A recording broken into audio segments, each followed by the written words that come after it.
ओ मेरे अल्लाह ये की करते पे हो मेकअप ला रहे हो कि अपने आप ਨੂੰ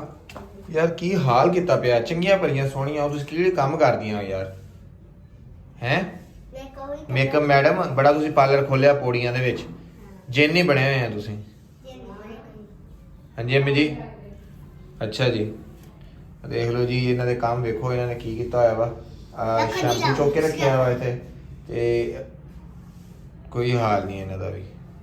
ਆਪਣੇ ਮੂੰਹ ਖਰਾਬ ਕਰ ਰਹੀ ਹੈ ਦੇਖੋ ਇਹਨੇ ਮੇਰੀ ਦੋਸਤ ਨੇ ਦਿੱਤਾ ਜਦੋਂ ਤੁਹਾਡੇ ਮਮਾ ਨੂੰ ਪਤਾ ਲੱਗਾ ਨਾ ਪੁੱਤਰ ਫਿਰ ਤੁਹਾਨੂੰ ਦੱਸੂਗਾ ਅਸੀਂ ਮਮਾ ਕੋਲ ਪਹਿਲੀ ਪੁੱਛ पहले पूछ लिया कैसे मुंह खराब कर लिया अपना है बहुत अच्छे बहुत अच्छी तरह मुंह खराब कर रहे हो जी नहीं सही तो नहीं नहीं कहते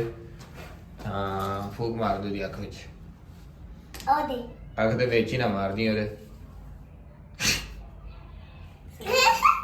दे दे ना कैसी है मैं भी इस तो बाद अपना बता दूं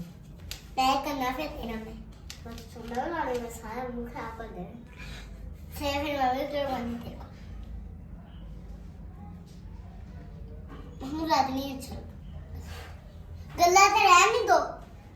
गल्ला ते और सही लग नहीं अपने लारे मैं नहीं नारी नहीं ला गोल दे रहा लगा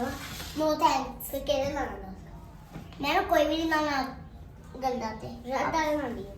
ये रेड है ए रेड है जेड़ा तू चक रही है ये तेरी गल्ला खराब कर रही है महा मैंने सारियां नहीं कर पहले पाउडर लांदी है फिर बाद च मिटा देंदी है पाउडर नु कोई यार सही लगता है कल कारो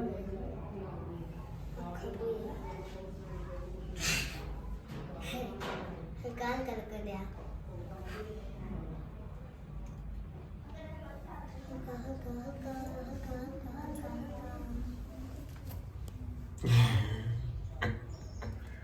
जेल नहीं लग रही दिखाई दो जिसने तेरा शीशा शीशा बखा मेरा शीशा शीशा भी नहीं कहना शीशा बखाई शीशा शीशा आई हाँ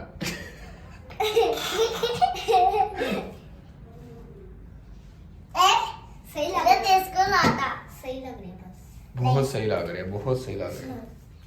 बस ठीक है हल्का हो गया दिखा शीशा तो शीशा ही लगेगा हो गया ना सही ए बस का कर सही है अगर आप किसी ने भी मेकअप सीखना है तो वो महानूर से यहाँ आकर मेकअप सीख सकते हैं बहुत प्रोफेशनल मेकअप करते हैं ये माशाल्लाह ये देखें ये प्रोफेशनल मेकअप हो रहा है पता है क्रॉस लाता ए दिस बस कोई हाल नहीं ना सही तो कर दे